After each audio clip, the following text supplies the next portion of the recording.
de poder, de poder hoy estudiar la palabra del Señor. Amén. Amén. Continuamos el estudio de la primera carta de Pedro y ahí estamos ya en los últimos versículos de esta carta, capítulo 5, y hoy vamos a estar estudiando desde el versículo 5 hasta el 14. Y es una gran bendición no solo comenzar a estudiar una carta, un capítulo, sino terminar de estudiar el libro, porque cuando estudiamos en serie, estudiamos en serio.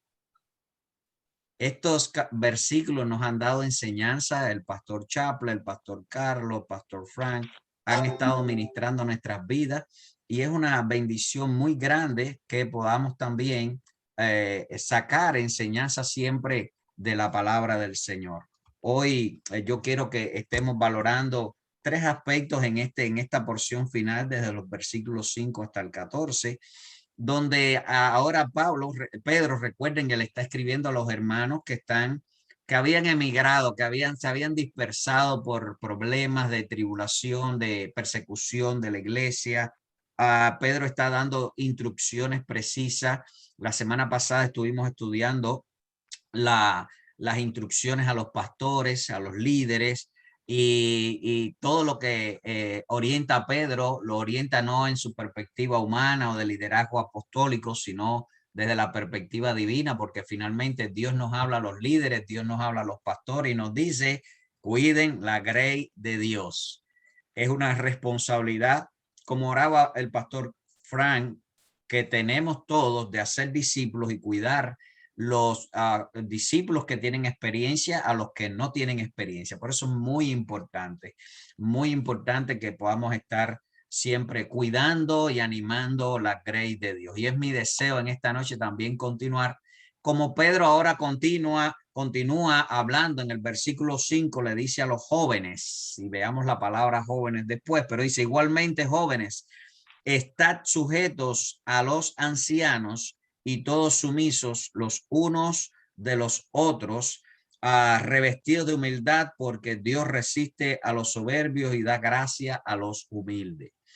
Ahora, al terminar Pedro de orientar al liderazgo y en especial a los pastores, terminando con los pastores, le dice, cuando venga Jesucristo, el príncipe de los pastores, ¿verdad? El que nos llamó, el que nos capacita con su espíritu, el que nos ha dado la orientación del reino.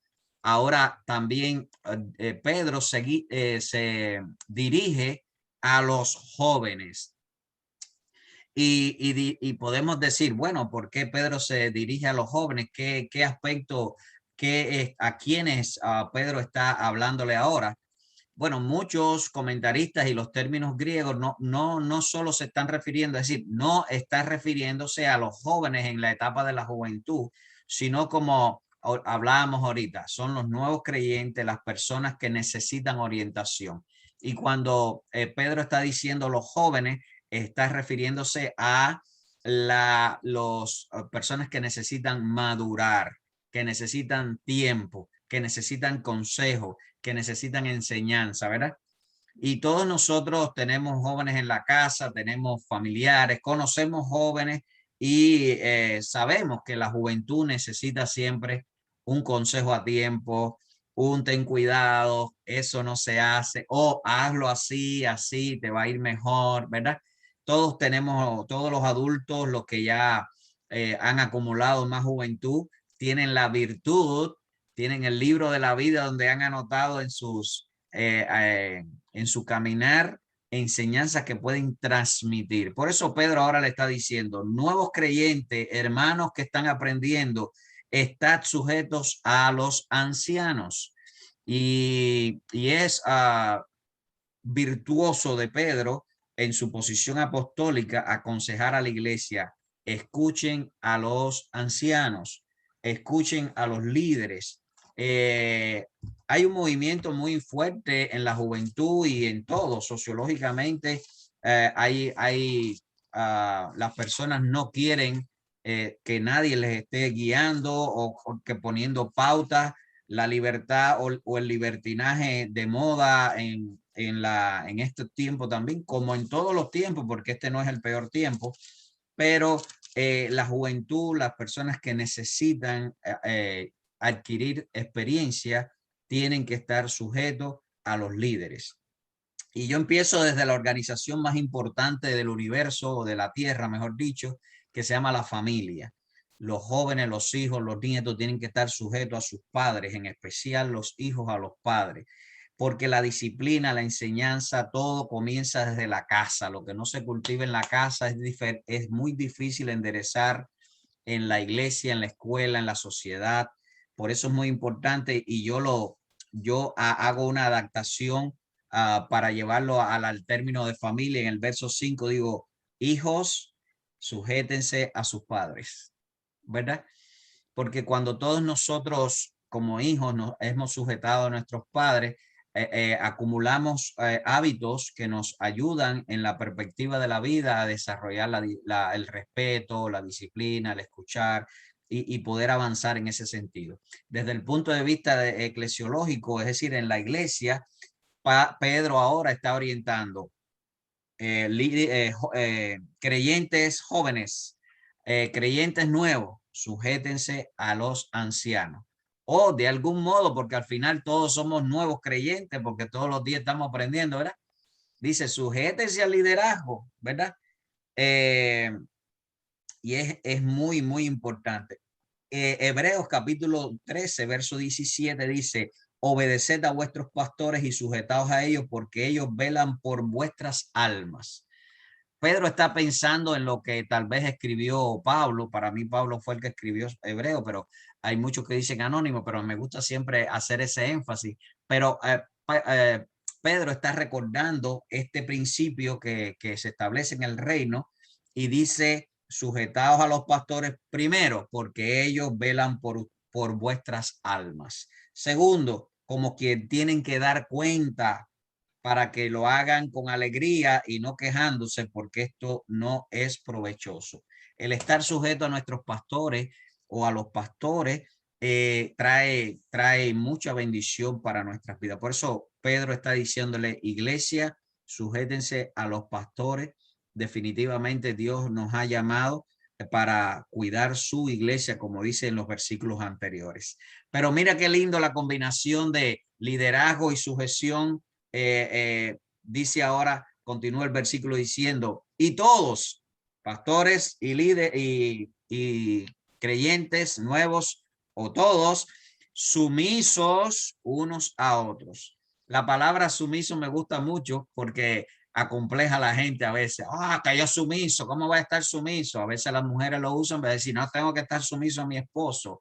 O tal vez el esposo abusador dice que tienes que estar sumisa a mí, y me da mucha risa cuando yo pienso en esta palabra, pero el verdadero sentido es estar en su misión, es decir, estar en la misión del otro. Cuando estamos en la misma misión, sumisos, estar unidos en la misma misión, entonces cambia el contexto de la palabra, que acompleja o crea problemas. Estar sumisos unos a otros, estar unidos en una misma misión, revestidos de humildad. La humildad es la valoración del otro como si fuera yo. Es decir, yo te valoro a ti porque yo estoy viendo no a Fran, no a María, no a Magday, sino a Javier en cada uno de los otros. Entonces, la humildad es la valoración del potencial, de la bendición que Dios ha puesto en ti, y eso Dios lo premia. ¿Por qué? Y lo responde Pedro, no yo. Dios resiste a los soberbios, a la gente orgullosa, soberbia, que no respeta, que humilla, que Dios lo resiste. Es decir, Dios no lo evalúa correctamente, pero dice aquí la palabra del Señor: Dios da gracia. ¿A quién?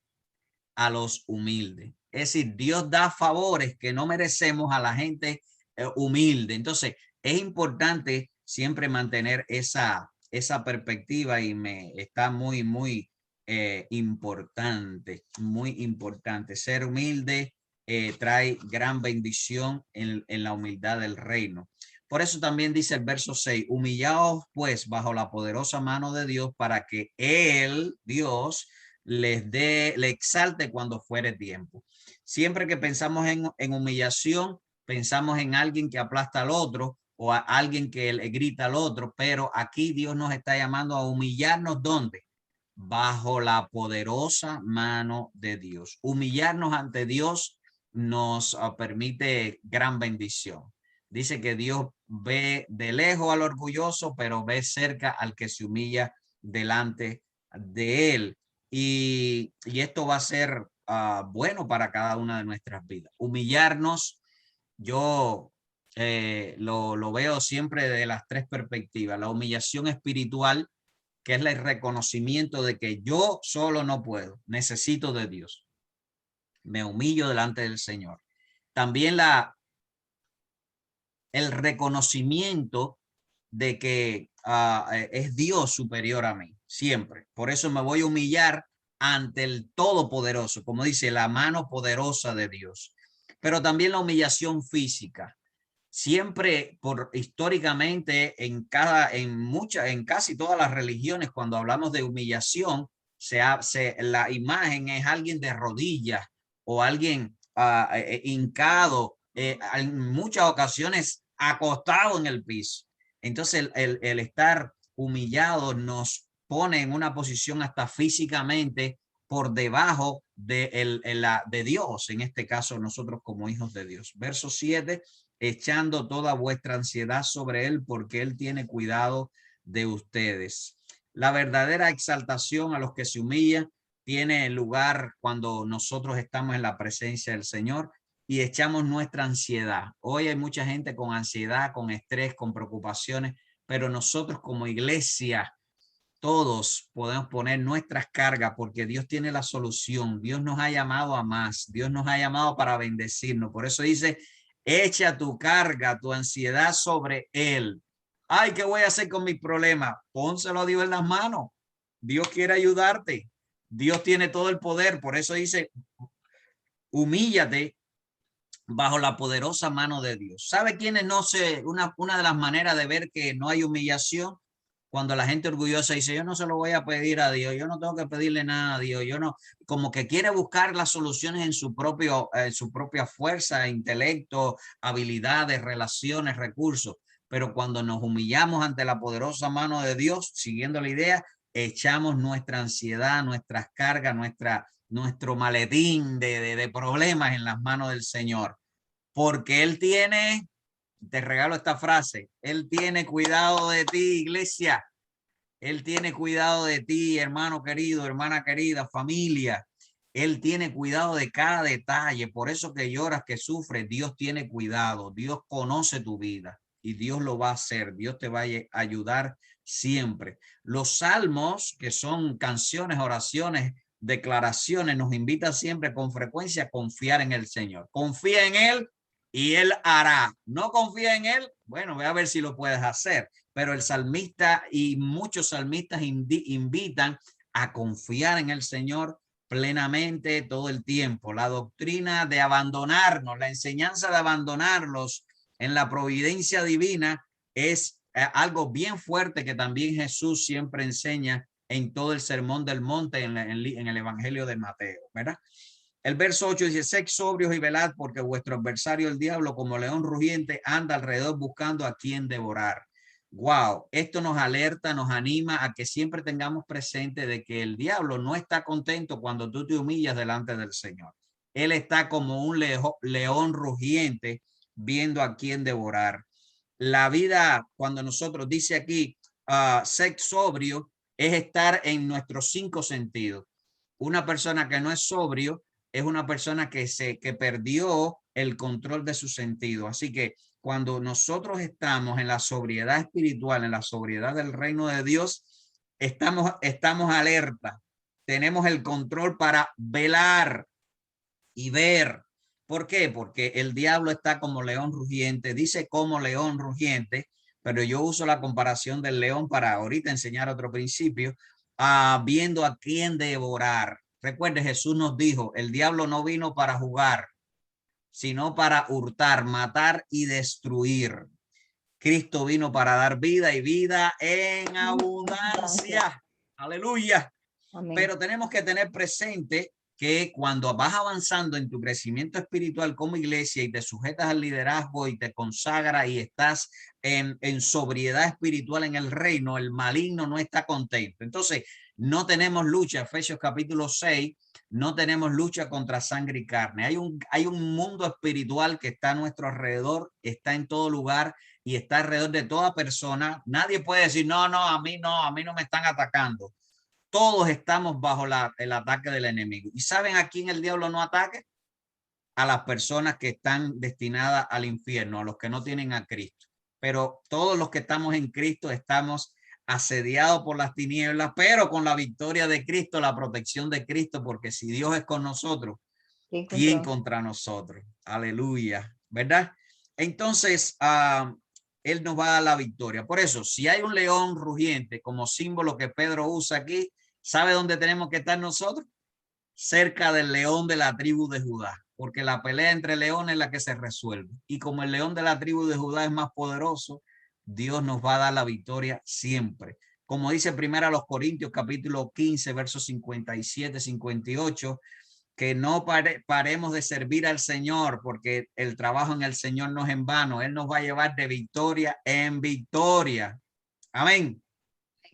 Dice también que en el capítulo 5, verso 5 de Apocalipsis, dice, y los ancianos dijo, no llores, he aquí el león de la tribu de Judá que ha vencido para abrir el libro y desatar los 7 sellos. Dios nos va a dar la victoria siempre para a poder avanzar en nuestra vida espiritual. Verso 9, al cual resistid firmes en la fe, sabiendo que los mismos padecimientos se han cumplido en vuestros hermanos en todo el mundo. ¿Sabe que hay personas cristianas que en ocasiones creen que su problema es más grande?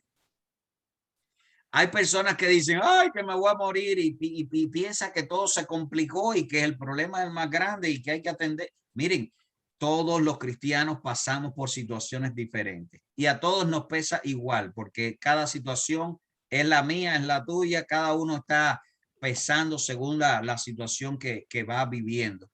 Pero hay que estar consciente que todos los cristianos pasamos por pruebas, por acechanzas del diablo, y esto nos invita a dos cosas. No decir, bueno, cada cual con su problema. No, eso lo dice el mundo. Nos invita a unirnos en oración, en amor, en apoyo, en poder buscar la solución en Cristo Jesús. Y eso es maravilloso, ¿verdad? Cuando decimos todos tenemos problemas, debemos unirnos para ayudarnos unos a otros en la solución en Cristo, a echar nuestras cargas. Hay personas que hay que ayudarle, baja la carga, porque está ahí, hay que ayudarnos para llevar la carga con Cristo o en las manos del Señor. Verso 10 dice, más el Dios de toda gracia, que fue la canción que escuchábamos, más el Dios de toda gracia que nos llamó de su gloria eterna a su gloria eterna, después de que hayas padecido un poco de tiempo. Y qué lindo, un poco de tiempo, porque la vida es como un suspiro, un poco de tiempo. Ay, pastor, que llevo 40 años en esto, un poco de tiempo. Ay, que hace 20 años, un poco de tiempo. Hace una semana, es un poco de tiempo. Cuando hayas padecido un poco de tiempo, Él mismo os perfeccione. Las pruebas son para perfeccionarnos, como la lija para la madera, ¿verdad? Para que pulirnos. Os afirme, ¿verdad? Afirme, afirmar, fortalezca y establezca. Yo quiero que te agarres ese versículo 10 para tu vida. La prueba te va a perfeccionar. Las cargas, todas las cosas que Dios permita, que Dios no está ausente de ninguna, es para perfeccionarte, para afirmarte, para fortalecerte y para establecerte y darte más bendición, más bendición. Y el verso 11 hace como una alabanza de conclusión, como una doxología, y dice, a Él sea la gloria y el imperio por los siglos de los siglos. ¿Por qué? Porque las soluciones de los pequeños problemas de la vida nos van a permitir ver la eternidad.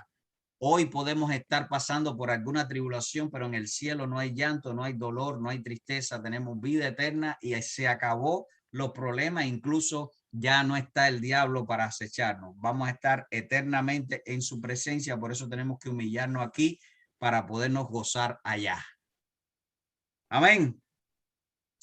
Aleluya. Y aunque tengamos que sufrir un poco, es normal. Estamos en el reino humano caído por el pecado, pero estamos redimidos por la sangre del Cordero. Estamos bendecidos de una manera muy especial en Cristo Jesús y eso trae mucho gozo. Verso 12 termina Pedro ahora con saludos de despedida y dice: por conducto de Silvano, a quien tengo por hermano fiel, os escribo brevemente. Pedro le llama a esta carta de estos 5 capítulos para nosotros una notica. Les escribí brevemente para molestarnos y testificando que esta es la verdadera gracia de Dios en la cual estáis. Es decir, Pedro está diciendo que está haciendo esta carta y tiene un ayudante que la hizo. Ahorita vamos a hablar de él, que está haciéndolo para amonestarnos, porque siempre que damos un consejo que no gusta,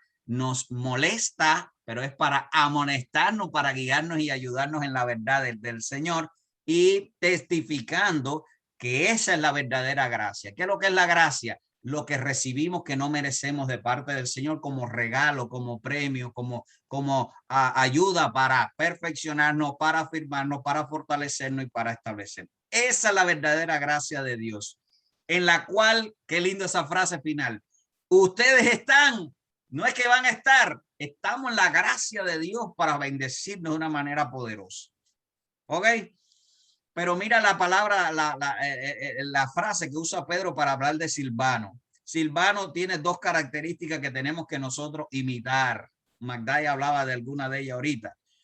Silvano dice: quien tengo, y es la primera palabra que quiero que valoremos. Pedro dice: tengo a Silvano por hermano fiel. Así que Silvano tenía 2 características. Estaba con Pedro y le servía de escribano para las cartas. Ya Pedro para este tiempo era un anciano, un líder de mucha experiencia, y así que Silvano ayudaba con el tema de las cartas, pero también podía estar con él, podía contar con él, porque dice que era hermano, ¿qué cosa?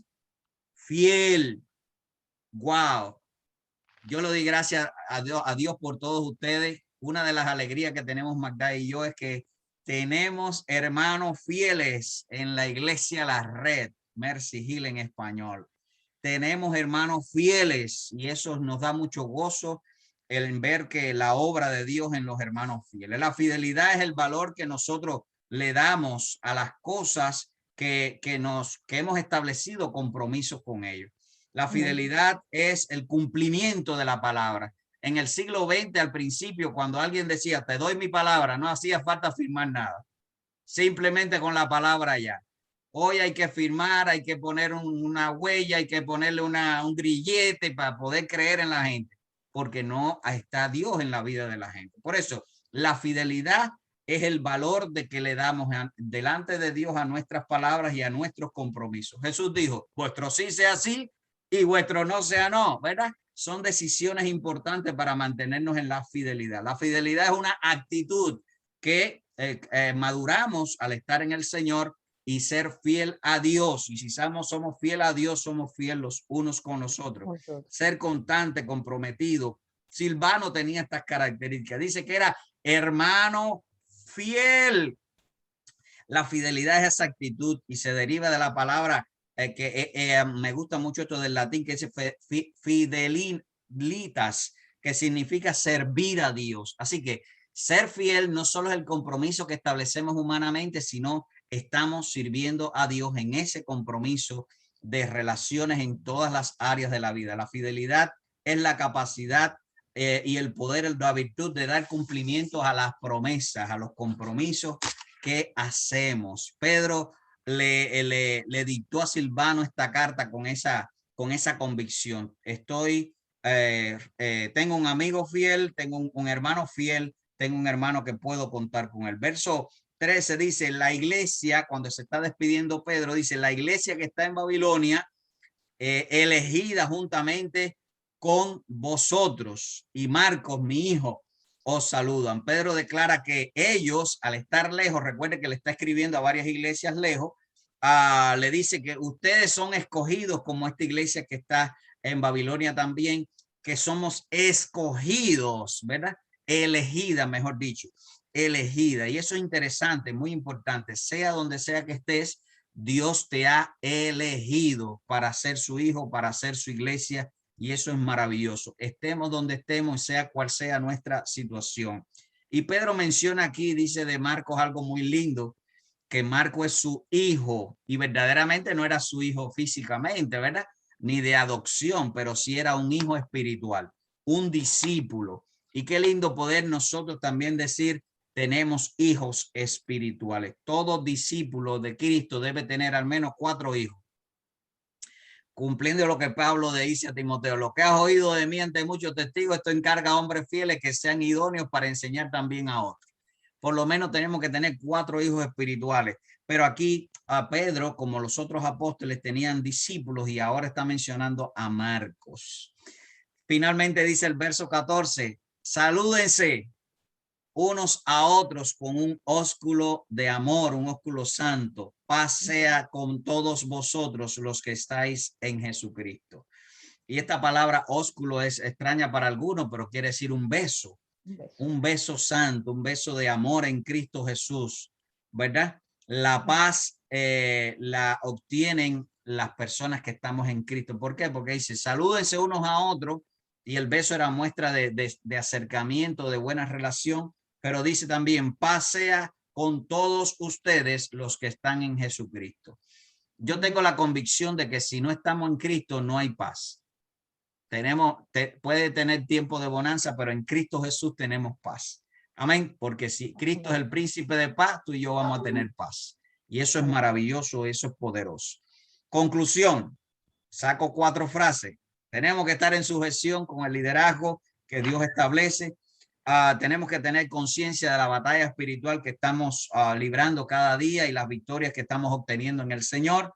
Tenemos que animarnos unos a otros en medio de la prueba, humillarnos delante de la mano del Señor y saber que somos elegidos por el Señor para recibir bendición y vivir en la gran bendición del reino del Señor. Amén. Así termina esta carta de Pedro maravillosamente para edificar la iglesia que estaba en la dispersión, la iglesia que estaba en varios lugares y necesitaba edificación.